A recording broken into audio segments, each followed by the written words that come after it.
All right, let's dive in.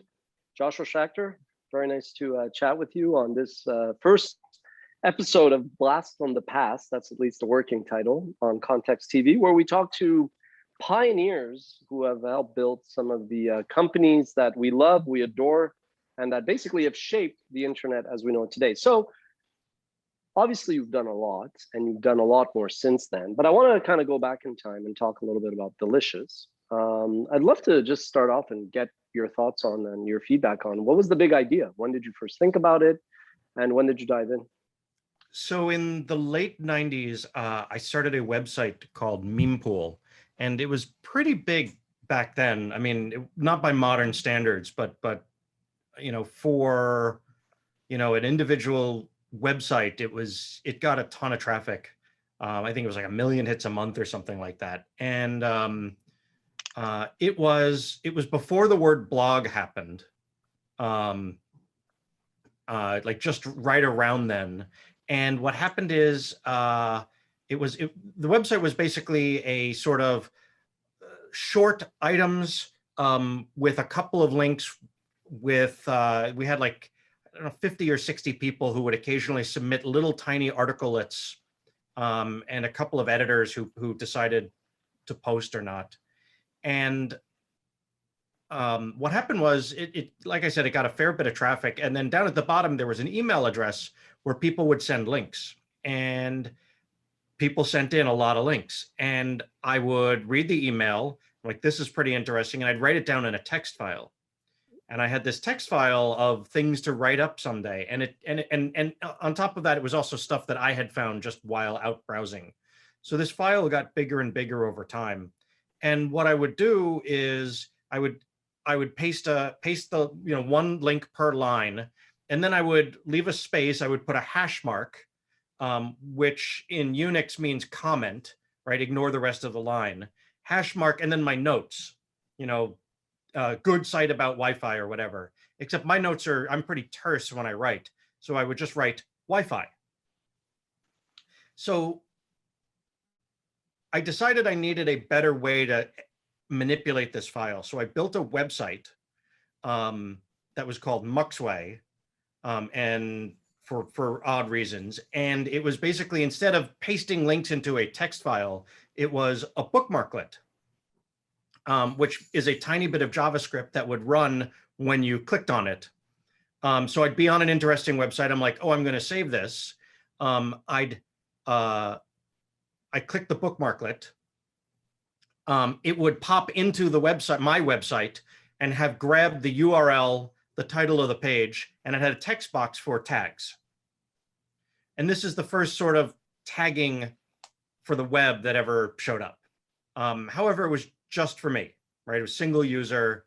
And what happened is, over the course of running it for a couple of years, it ended up getting a ton of traffic itself because it was public, right? So what I had decided was that I could send someone, someone said, hey, have you heard about this new Wi-Fi thing? And I'm like, yeah, here's all my Wi-Fi links. And I would send a link to the site with the Wi-Fi tag, and it would just have those. And then that website ended up getting a ton of traffic, 30 or 40,000 hits a day. And I made a version of that was multi-user. So basically I took something similar to Muxway, rewrote it so that anyone could have an account. And that became Delicious. So very similar. It let you save the page you're on.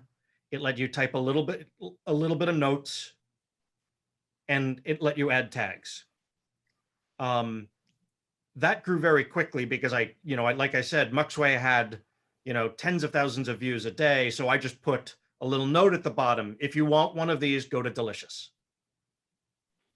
Fascinating. So was the point with Delicious because you wanted to build like a business, or was it still like, no, I like these kind of pages, not even websites, that I kind of create for my own. They serve a need, not in it for the business, but oh, look, now I have a business on my hand. Or were you like, no, this is the one that I'm going to build a corporation and go for it? I wasn't setting out to start a business. It was just a tool that I made, and then other people wanted it, so I made it so other people could have it. That's not to say I had it wasn't like some sort of open source, whatever ideology. I mean, I was working as a trader and quant on a Wall Street, right? So it's not like I was ignorant of those things. I just didn't think of it. So place this in time. Is this 2003-ish? I started Delicious in 2002, 2003. So I had started Muxway in 2000. So Mempool was 1998. Muxway would have been around 2000. Delicious showed up around 2000, 2003. In 2004, and it was growing very, very quickly. In 2004, I started talking to VC. So I started getting approached by people. And then early 2005, I took venture capital. If I'm not mistaken, you raised money from Fred Wilson? From Union Square Ventures at Fred Wilson Union Square. Yep. Yeah. So this is like an eternity ago. I remember when I started Watch Mojo, I mean, venture capital, there wasn't that much of it out there. It was a very different dynamic. Today, there's so many more choices. And I sometimes, not that I'm LeBron or Michael Jordan, but I think of like Michael Jordan looking at the options that today's players have. They're just the power dynamics have shifted. And I think I'm very happy for entrepreneurs. But take us a little bit, how hard was it to raise capital? I mean, you were in New York, you obviously had, between Mempool, Muxway, you had a track record to do this. But was it like now where you could come in and you're like, hey, here's my safe, here's my wire, instructions, send over the money? Or did you have a hard time raising money? No, I had to find a lawyer. I didn't have like a bunch of competitive offers or anything. I did talk to a couple of other investors, but nothing really materialized. Delicious was a weird thing then. No one quite understood what to make of it. Fred was really the only one who saw clear value to it. That said, in parallel to this, I was getting acquisition offers. Like I'd already had an acquisition offer from Yahoo, which was more of a job offer, but that was I had CNET made an approach, Yahoo. I had a conversation with, Google. I had a job interview at Google, I think because of this, that didn't go anywhere. So other people were interested, but it wasn't like VCs were showing up and throwing money at me. I mean, I remember years later, I was walking down the street in Palo Alto, and a VC runs out of a coffee shop and is like, I didn't understand what you were doing before, but now if you do something again and I don't understand it, I'm totally investing. Very VC-esque. Yeah, that's typically good luck with that business, buddy. Then years later, Yeah. I always believed in you, pal. I totally want you on my board. Yeah, exactly. You're really the kind of consigliere I need in life. So take me a little bit. I mean, because I remember first coming across it, and it was very different because you could see the web was shifting from this kind of just consume to this create, read, write web kind of. So what was going on at that point in the whole web? I mean, you were a poster child of Web 2.0. So tell us a little bit, like, was there something that happened that led to Web 2.0? How did you define then Web 2.0 when you look back? Like, just tell us a little bit about that background, because there's a lot of entrepreneurs who weren't very old when this stuff was going on. So a lot of things were said about what was being built. What's the line when all is said and done, more is said than done. There's a lot of people whose entire business is talking about stuff. So there was a lot of people talking about and categorizing and explaining the stuff that was happening, whereas the people who were doing it were just quietly off doing the thing, right? The number of librarians who would show up to tell me that I'm doing categorization wrong, or people who would try to explain, what it means for a crowd of people to do something, and meanwhile, I had all the data, right? So one of the things that Delicious did was when you tagged something, saved something, and assigned a tag to it, other people did the same thing. And I was very careful to not let people influence each other. That said, information would go through a community, stuff would be shared, things would become popular. So every day there was the top 100 most saved links. So I built a thing that, some things got saved a ton every day, like Google got a bunch of bookmarks every single day, right? But some new thing that had nothing yesterday and 100 today, that's a big spike. That's very popular. So you saw this sort of wisdom of crowds appear very crisply, both in terms of the popularity of the individual links and the words that people would use to describe and remember these things. So to me, having spent 10 years as a quant with an amazing data set that, remember that, and nowadays the web is like this too, but lots of data fights back. And this is data that just wanted to be analyzed, sorted, and presented, right? It was awesome, right? I built things that were like looking forward and predicting the future, like a month out, what's going to be popular, and that had some decent amount of predictive power. So it was this collective action, collective behavior suddenly became a thing that was possible to get your hands on and analyze, right? So between that and Delicious also had the first APIs very early on. I knew I wasn't going to be able to build every single piece of the site by myself, so I made it so that people could access the data through RSS, through API calls, etc. And this was very early on. Like, APIs are a very obvious part of the web now. They weren't then, right? So the other sort of two sites that were, central to the, Web 2.0 zeitgeist were Flickr and Upcoming. And they all had APIs, tags, collective behavior, group behavior, right? So that's sort of, in my mind, the center of what the new web was. So we mentioned Flickr, and I want to come to it because Flickr was also acquired by Yahoo. And when I started off, WatchMojo was like in the third wave of video producers. The first wave in the late 90s was like Pop.com, Pseudo. Second wave was Post.com crash, was Mania, Heavy TV. We were in the third, and we were contemporary with YouTube. I used to argue, like, if Yahoo took its video player infrastructure and put Delicious tagging and Flickr, image sharing, hey, boom, you have YouTube. We'll come to that. I want your thoughts on all of that. But let's go back. What are some lessons you learned from both the fundraising process, but also managing venture capitalists, that you think you would love to impart to younger entrepreneurs today? Since I sold Delicious and then moved to Silicon Valley and sort of became, present in this community, I mean, I've since, over the 15 years since I sold Delicious, I have been angel investing. I've done about 250 plus angel investments. I work with VCs on a regular basis. I spend a lot of time coaching and mentoring founders on how to build a product, how to pitch to VC, what VC is for, what it's not for.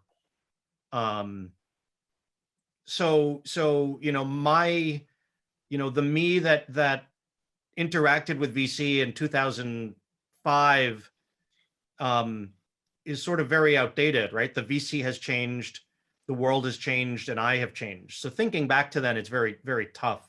I was incredibly lucky to meet Fred, who it was interesting.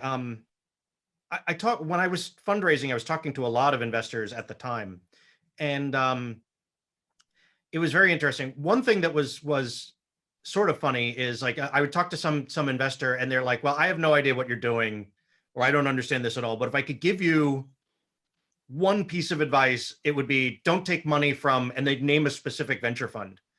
And the three people that said, don't take money from a specific venture fund, all named the same fund. So I thought that was pretty ominous. But the other thing that after I took money from Fred, random people would reach out and be like, I took money from Fred 10 years ago, and he's really good when things are good, but when things are bad, he's really, really good. And so I think I lucked out by getting someone who was both excellent and, at what he did, but also upstanding, morally and so on, right? I was never taken advantage of. They explained their view on things, even when it disagreed with mine, and they understood my point of view when it clashed with theirs, right? They did Yeah, not want me to sell Delicious to Yahoo early on, right? They were against, but they said, we're not going to block it, but we think you're making the wrong choice. yeah, Fred was always in a different league. I remember in 2005, there was this other product I was building in like my little incubator. And he replied right away. He used to read my blog. So I was already like, felt so great about that. And he was like, sure, let's meet if you're in New York.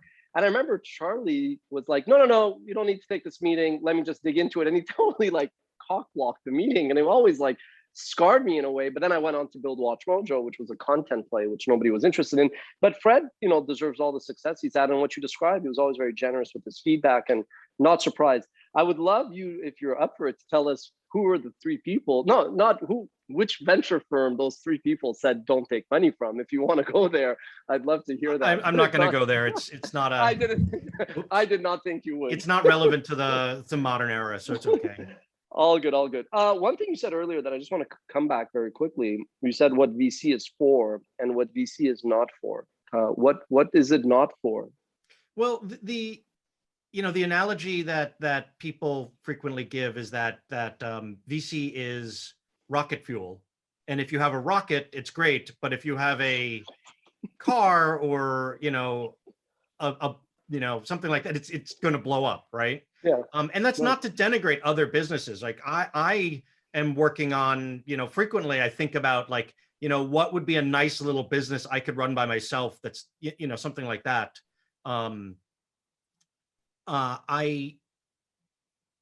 VC requires some sort of nonlinear return. So for every excess hour, you're building more than 1 hour of value. And media struggles, it very rarely fits into that, right? Because you have to be continually producing, right? Whereas Facebook does not spend nearly as many hours making the content that is engaging as is available on the site, right? If they had to produce all that, it would be, a staff of billions or something, right? They have a staff of billions. They're just not on payroll. They're not on payroll. Yeah. And no, I hear you. And sometimes, so there are many available sources of nonlinearity. Network effects is one of them, right? In technological space, it's outsized returns, right? So for example, SpaceX does a ton of engineering and that compounds, right? As they get better and better at what they make, they'll be able to get better and better returns. Does that make sense? No, I hear you. Of course, yeah. I mean, the number of VCs that turned me down because they said, we're not sure how this scales, they were right. Watch Mojo is a content creating company. We scaled in our universe, but I agree, it's not at all the same thing. And, I think and it's important not to conflate that with this is not a good business. Yeah, totally. No, exactly. It took me a long time when you get refused and, turned down by 100 VCs who are like, I like you, we're intrigued by the space, but they all want to build a YouTube clone and you're not building a YouTube clone. But eventually you move on.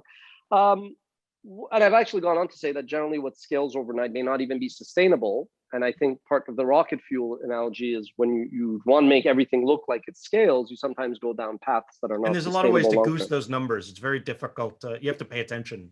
Yeah, vanity metrics and all. So there's so much to cover. Look, I don't think anybody, I was both an entrepreneur and like a writer, blogging and all. So I was both the armchair QB, but also like in the trenches in the arena. I don't think at the time anybody that was also like an entrepreneur faulted you, by the way, for selling to Yahoo. I think selling to Yahoo at the time was a bit like, forget even Google, it was selling to Facebook, it was selling to like, one of the icons. This isn't so much for revisionist theory, regrets or anything, but it's just, I feel it was such a rich time in history, which a lot of younger entrepreneurs don't know. Tell us a little bit about your experiences with that. As an entrepreneur, how do you struggle? What is the thought process? You mentioned what Fred Wilson and the crew there said. Take us a little bit about that gut-wrenching, soul-searching process where you decide to sell your baby or punt. And then I'd love you to transition to just talk a little bit about Delicious within Yahoo, what you liked, what you didn't like. And then I'm sure there's tons of other questions after that. Sure. I mean, it's interesting. I got a lot of different advice on the way into it. The sort of reasonable middle advice is, if this grows at a reasonably understandable rate and your ownership declines as you raise money, your return may not be that much better. Like, what you get may not be actually that much better than what you get now. So that was the sort of calculation I made. My lawyer said, is this the best ideal you'll ever have? You know, if yes, then don't sell it, you know, keep on it. If no, on the other hand, my mother said, you know, how could you sell your baby? So I got a sort of range of advice. I do think that if I hadn't, you know, I did a bunch of things that were sort of obvious at the time, but ended up being formational for the web. I think that there's a lot of things that I had on the to-do list that were not things at the time that did show up later. So for example, when we added social aspects to Delicious, we didn't have friends, right? You had follows, right? And that was before Twitter even showed up, right? So asymmetric follow was a thing. One of the things that I wanted to do at Yahoo was, I called them islands, right? So the idea was that Delicious was, you know, 3 or 4 million users at that point. There was no community, right? So what I wanted to do was cut up the world into islands of 100,000 people or 50,000 people. And each one of them would have their own popular and statistics, but they could also have their own rules, morals, and enforcement on the island. And if you didn't like this island, you could go to some other island, right? Like, you don't like the way this one is run, go somewhere else. And that ended up, I think, you know, and everyone, the team, my manager, and everyone pushed back on that. But in retrospect, it's a lot like what subreddits became, right? They were very much, they have their own admins, they have their own rules, or I guess moderators, right? Structurally very similar, right? So I think that there is a bunch of stuff that we would have gone on to build if I hadn't sold it, that would have been continued to be foundational. And those things were just impossible to do at Yahoo. I had to justify every decision. Everything would get pushed back. You know, they would meddle with my team. They would take my entire staff off to work on Yahoo Answers, right? Because they didn't care, right? Was that surprising to you, or did you go into it thinking, yeah, things are going to change, I may not be happy? Or were you like surprised? And then at what point was it that it hit you like, oh, this is the reality? They made a big show of saying, this is important. Your thought process is important to how we're going to transform the company. You know, and then, you know, I mean, I remember they, you know, they're like, you're going to be an important thought leader. And they put me like 8 levels down into the company, stripped me of all the staff. And then they were like, the press people are like, well, publicly you're GM for the unit. Privately, no one reports to you, so you don't get to make any decisions. And I'm like, that isn't a hint that you're organizing this incorrectly, you know? And granted, I'm fully aware that I am difficult and want impossible, strange things. You know, I'm very aware of that, but I did have some success, you know, building the thing beforehand. I mean, I remember there was a team that was brought in, a bunch of people to build the next version of the site. And it took them 2 years. And I'm like, I built by myself the first version of the site. Like, how hard could it possibly be? Right? You're just right now trying to catch up to what I did. So it was definitely a challenge. I also, I think I learned the wrong lessons from corporate life. I mean, I worked at a brokerage that like, if they weren't able to execute, no money would be made, and your business unit gets cut and you get fired. So there was a lot of support for getting stuff done, right? There was not a lot of roadblocks to doing things. Oh, you need more servers? Okay, we'll get that, right? Whereas at Yahoo, I think upper management always believed that engineers would buy toys and not the hardware that they needed. So there would be a hardware request committee that would, but the next couple of ones were booked. So you had to book 2 months out, and then you'd submit it, and then they'd argue with it, and then you'd have to rewrite your proposal and resubmit it. And so like 4 months later, you're finally getting your order in. And then that goes into the big bulk order from whoever. And then like 6 months later, you have new hardware. Right. Is that basically a microcosm of what happened to Yahoo, or do you think it was just other issues, or is that just also natural, like innovator's dilemma? The same way that Friendster saw MySpace, which saw Facebook. Was Yahoo was it self-inflicted, or is this just natural? Well, first off, I think Yahoo had no top-level mission. We do internet things. So anytime any interesting internet thing would happen, they'd have to sit down and go, do we do that? Maybe we do that. It's possible we do that. Maybe we should do that. Let's build a plan to do that. Let's not do that, but let's not resource it because we don't know if we do that, right? The other thing sort of at a higher level is, so there's this economist, call him Coase, who came up with the theory of the organization, right? In a world where everybody can bid and ask and do a transaction for everything, right? And that's theoretically better. Why do organizations exist, right? And it turns out the transaction costs are expensive, right? You need at some point someone to say, this is what we're doing, no more discussion, right? This is where we're going. And they never did that, right? So legal's job was not to get something shipped, because that's what the company does. We're shipping this product. Legal's job was to cover legal's ass. And PR's job was to cover PR's ass, right? Because if I succeeded, there was no positive impact to them.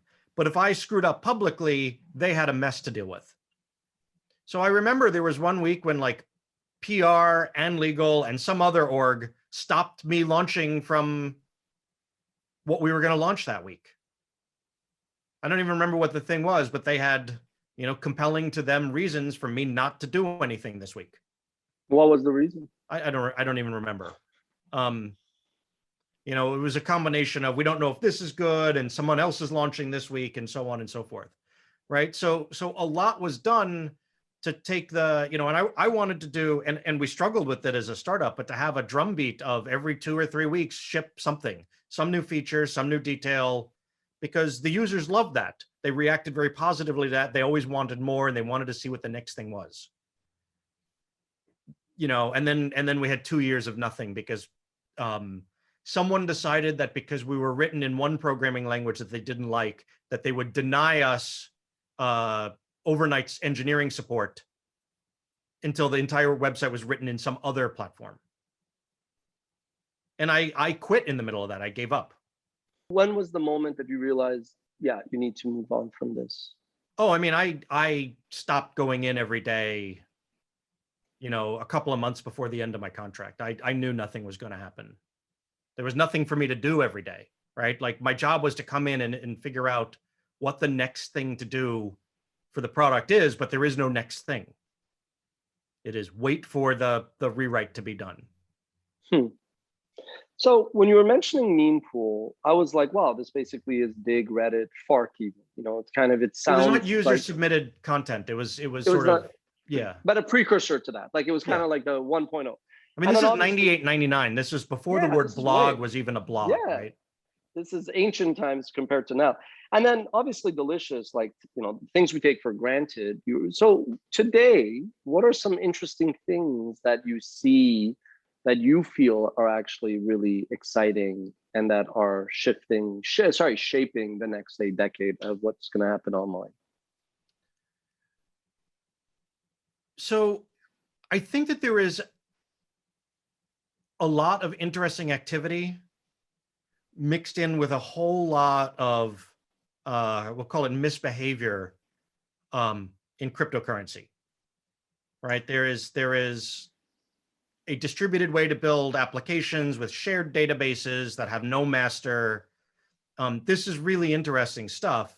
The problem is that you can make money on it, which means there's a lot of people there who are trying to do that and not, right? So the early web, there wasn't a huge number of people trying to scam people and damage it for personal gain and so on and so forth. I think there's a glimmer of it there. But it's also obscured heavily, right? It's 99% other stuff. There's a 1% interesting core. So I pay attention to it, but I don't, I'm not an active investor there or anything. It is mostly, there's an enormous amount of toxic waste and it's very hard to puzzle your way through. So go ahead. So earlier when you were mentioning Yahoo, CNET, you said Google. If you fast forward to today, how do you handicap these companies that have been around now for 20 years? I mean, Facebook, 15, 10, whatever it is, it's less, but it's still, these companies have been around for quite a long time. Which are the companies? There was an article recently in the New York Times about how Google is like very slow to decide, and to some people it sounds like Yahoo, although you could say totally nothing like Yahoo because they're still crushing and firing on all cylinders. But of all the companies, which, to the extent you're comfortable, which one do you think is the most at risk of becoming the AOL or the Yahoo of that lot? I mean, I think both Facebook and Google could end up there. And I mean, all of them are now, so if you think about it, before the open web, we had sort of closed universe content, right? Like AOL, like you said, right? Where there was not a lot of options, like there was someone in control, right? And then the web opened up and then it started to close again, right? Facebook makes the rules on its platform. Google is sort of the last bastion of the open web, but still sets a lot of rules. Apple and the App Store, right? They are open in a new kind of way and closed in others. And maddeningly, some of these reasons are for very good reasons, right? We had open applications on Windows for many, many years, and we got viruses and all sorts of stuff, right? All sorts of toxic, it's still around, right? Phishing attempts and blah, blah, blah, right? So closing it off, because the difference between 2000 and 2020 is the audience is radically bigger now, right? And it's not, someone who had to figure out how to install Trumpet Winsock to get online. It's, here's an iPad, it's on the internet already. Here you go, right? So, I struggle with the idea of, like, I wouldn't give a computer non-literate a Windows install, even though it's much better today, because they might get virused up and whatever, right? Think about the number of WordPress installs that have malware or virused up, right? So the cycle repeats itself, right? History doesn't repeat, but it rhymes. So I think there might be an open web or an open something after this.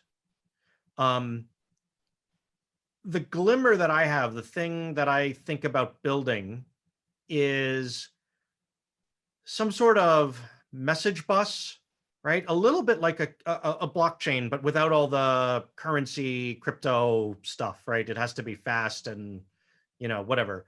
And you are able to subscribe to events, right? Like an airplane landed, the weather temperature here changed, right? This article was published.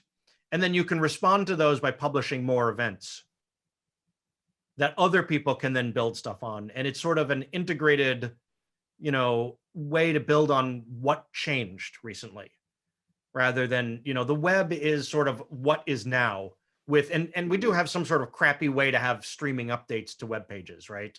This number changed, but that's it's in that web page. It's in their proprietary stuff. You can't subscribe to it. You can't do anything on it, right? Whatever that data is, it is for them to use to show in a web page. So it's boring. It feels like the last 20 years we've spent rebuilding all the stuff that Unix users had built in, 20 to 40 years ago, right? Online editors, right? Shared home directories, that's Dropbox, like all sorts of things are repeating again.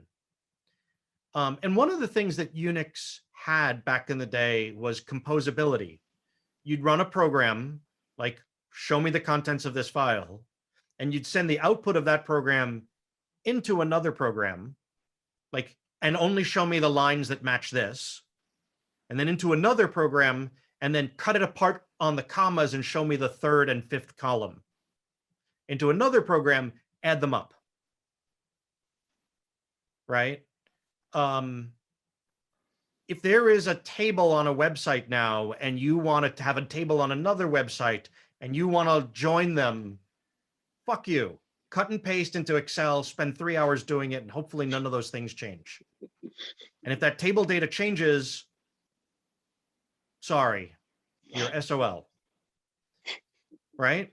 So I see we both swear at our computers occasionally. Yeah. Or a lot, depending. So I mean, this is interesting. It's not the sort of consensus view. I mean, one of the things that is, as an investor, is an advantage for me is that I still write software, not huge, complicated programs, but I still, look at things, go through the tutorials, to understand what's possible. Lots of founders do sort of try and snow their investors on what is the actual underlying thing. What is the actual math that's happening in your magical chip? Like, what does this program do? Or more often than not, this looks suspiciously like a demo from the AI library, right? Can you explain? But that also gives me, insight. I try to build stuff from time to time, even little baby simplistic versions of things, just to understand the world. I for a while, I was big into autonomy and autonomous cars. So one of the things that I did is so I did two things in that space. I started an event series around that, which is helpful for networking. But I also took I bought a go-kart, and I converted it to computer control, and I started working on figuring out what that might look like. And I realized, oh, okay, the software architecture on this is going to have probably 3-ish layers, one that does this, one that does that, one that does the other thing. And it turns out that that's sort of a reasonable, probably not the best, but a reasonable, plausible architecture for building that thing. So having spent a week or two doing a deep dive, it gave me incredible insight into the thing. That said, your original question was, what's the future look like? And it's much more muddled. It's not as crisp as it used to be. And I think that's great, because it means it's actually too complicated for a single person to understand. So there's 3 different lanes I want to ask on. I'm just going to go randomly. Briefly, when you talked about Google, Facebook being just as exposed to what happened to Yahoo, is that largely because of their kind of products becoming more crappy over time, so to speak? Also, like strategy, competition, better product coming, or is it more culture? And you think, no, the products are kick-ass, they still have the best search. It's just more the cultural kind of inertia, which will then kind of from internally make them crumble. So they don't have the mission loss that Yahoo had, right? So Facebook knows very well that their most important resource is engagement. The problem is that their most important resource is engagement. And if they drive directly towards that, it will lead to not great decisions for the users ultimately. Google, I think, is more captive to the web as it was, and will ultimately act as a force of homeostasis to maintain the way it is. Not that Okay. anything has emerged to replace it yet. Yeah, I mean, you always see like this new open source, ad free, whatever. But I go, Google's dominance is not just a superior quality product technology; it's they have distribution and monetization. So good luck trying to fight those three fights at the same time. That's why I feel Google is quite entrenched. I think, yeah, Facebook, arguably, if they had not bought WhatsApp and Instagram, may not be as awesome as it is today as a formidable competitor. But they did it. Good for them. They kind of built enough moats.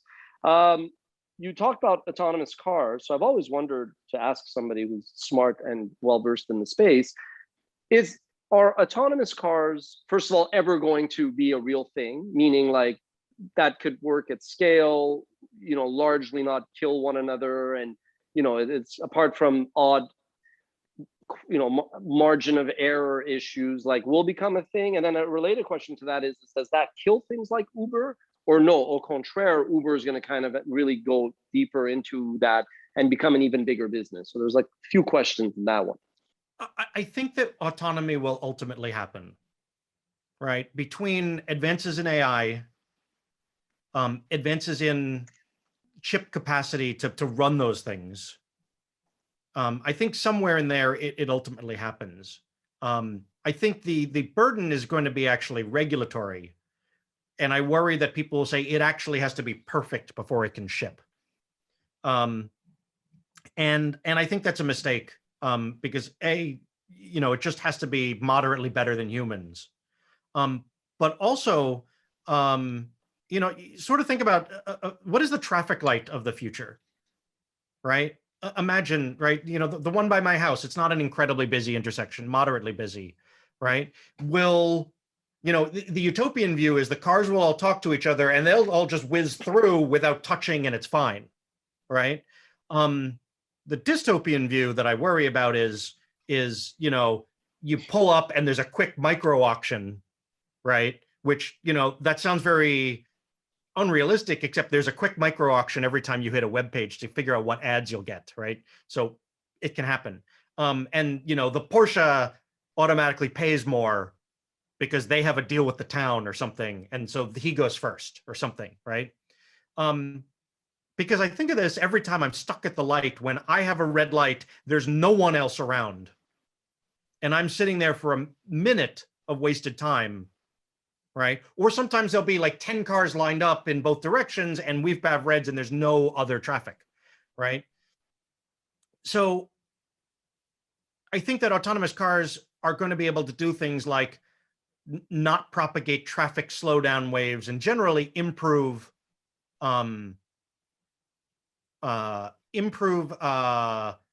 efficiency in that kind of way, right? And actually that actually goes back to the thing we were just talking about. So what is the theme of the future, right? And I think that the answer to that is actually increasingly large scale optimization, right?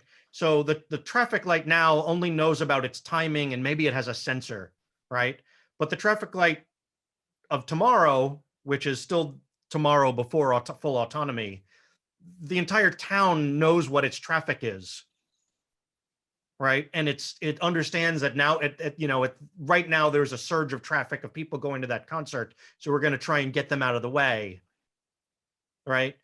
And then until it starts to get to city scale, municipality scale, county scale, et cetera, right? So think about that on sort of every level, right?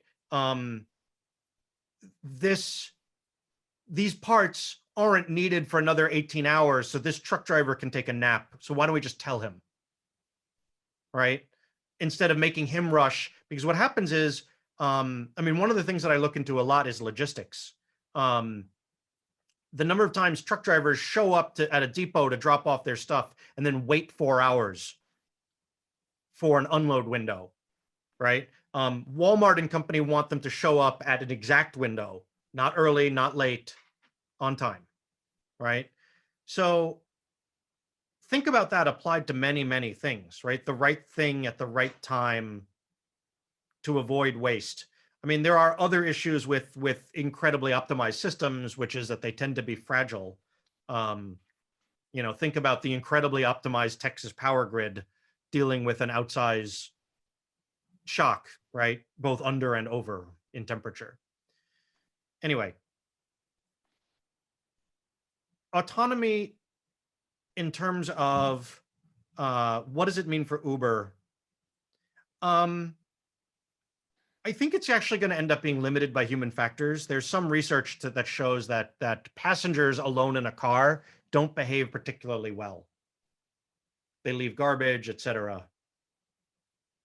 So we don't know if that will work in scale. I mean, maybe you'll have autonomous cars that have like subway seats, hard plastic that you get out of the car and it steams itself or something. No, that's a good point. I agree. I mean, at least with a driver, even if you were a deviant person, you're going to be limited to your behavior. But you're right. If it's God knows what can happen. See, my mind didn't even go there until you said it.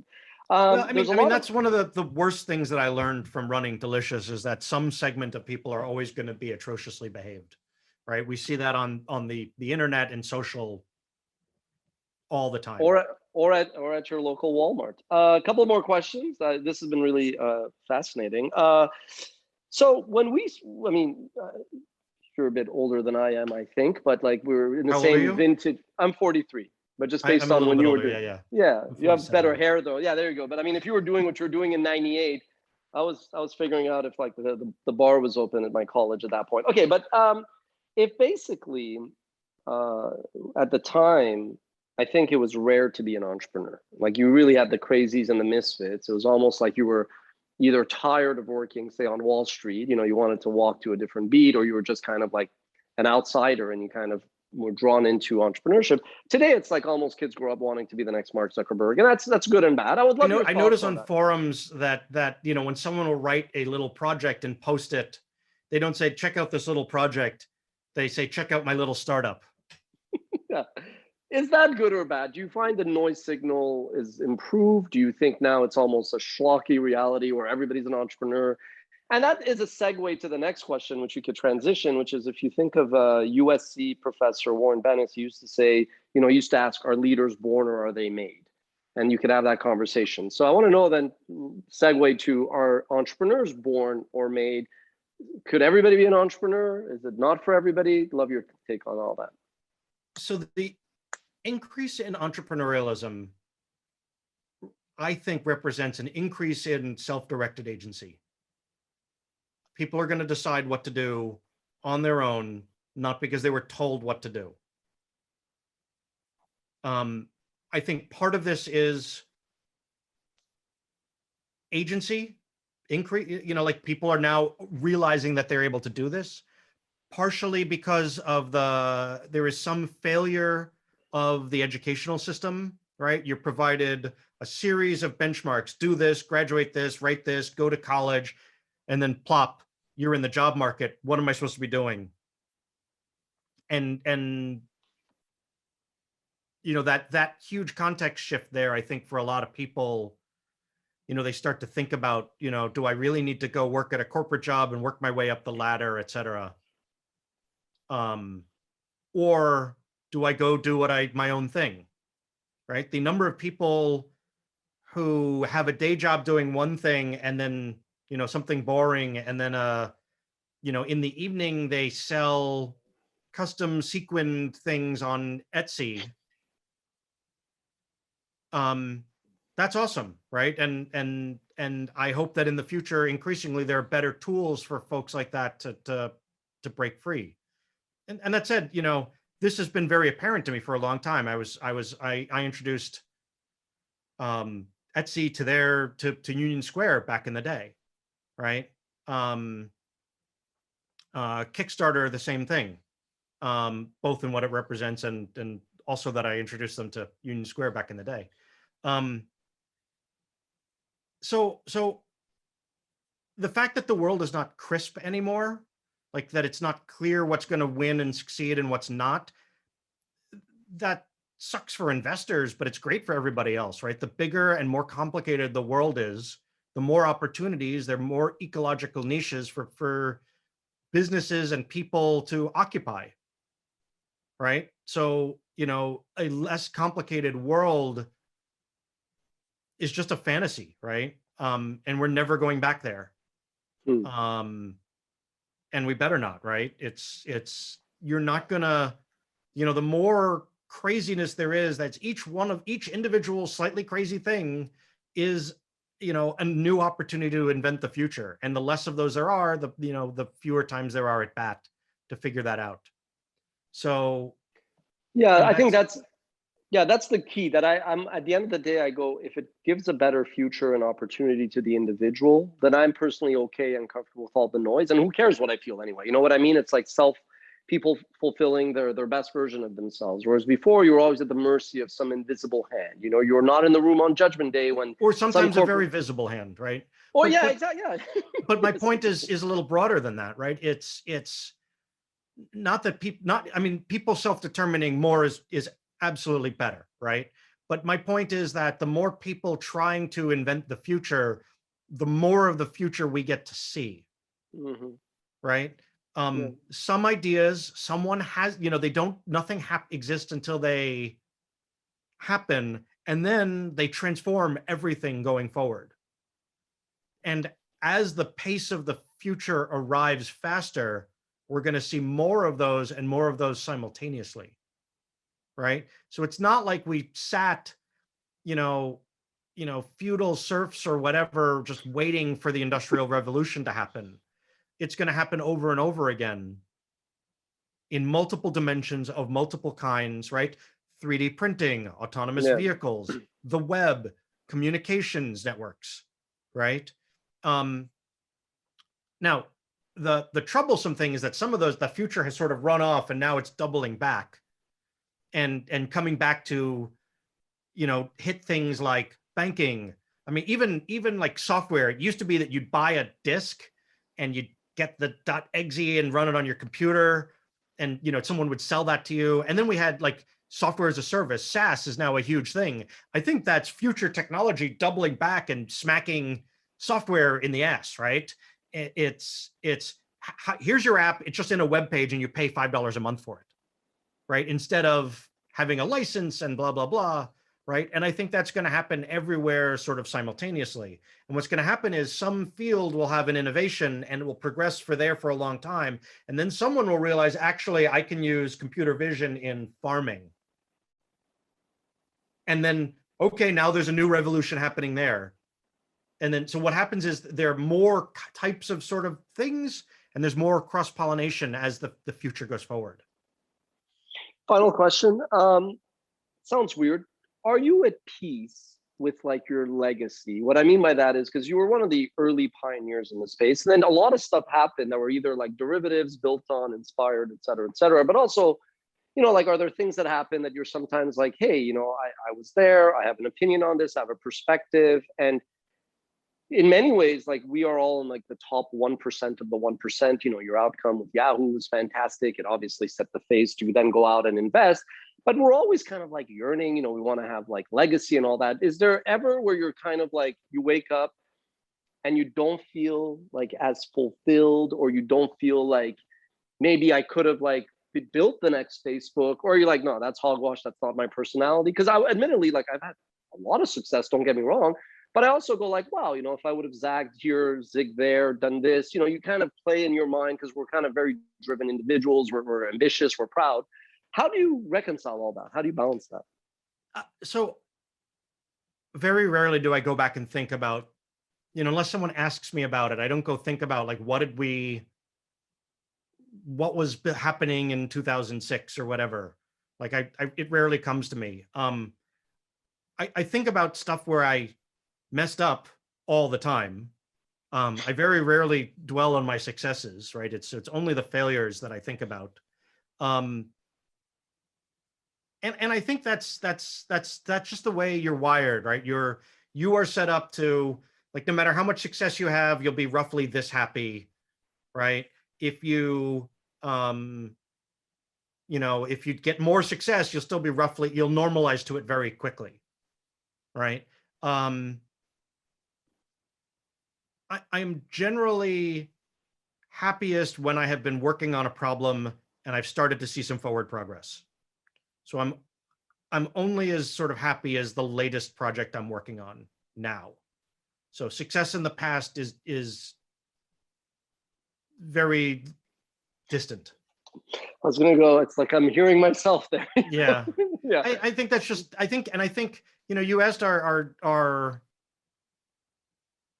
leaders born or made, I think, and I don't know what the answer is to that is, but I do know that your psychological makeup, without serious real effort doesn't change that much. Yeah. But the problem is that, things could have also gone way worse. So if I had a time machine and I could go back and change something, I'd be very hesitant to do anything different. I mean, it's interesting. I had a boss, before I did all this stuff, who was brutally difficult. Not like, like name calling, but was just like a hard boss. Like I would get yelled at because the not yelled, but I would get lectured because like I did a spreadsheet where the commas don't line up. And he's like, these are very visual, difficult to read. Go back and do it. Right. And years later, he showed up and, he sent me an email and said, I was a terrible person. I apologize. And I sent him, you being difficult made me think about things in a different way. So if I could go back in time, or if you could take that back, I wouldn't have you do that. I had a very difficult boss, but I wouldn't be here without that. So I've learned to, and I would wrap it up because I think we're going to get abruptly kicked off in an hour, which is in 1 minute now on Zoom. But thank you very much for your time. This was great. I've been long wanted to do this, sit down with the pioneers and kind of pick their brains. So thank you very much for your generosity and time, and best of luck to you in the future. Thank you. I look forward to seeing my my almost already incoherent points. No, they're great. Someone tries to, some poor editor is going to have to try and turn my long rambles into coherent points, probably unsuccessfully. But they hold the power. They make us look good, and they can make us sound very bad. All right. Have a great day. Thanks. You. Talk to you later. Cheers. Bye.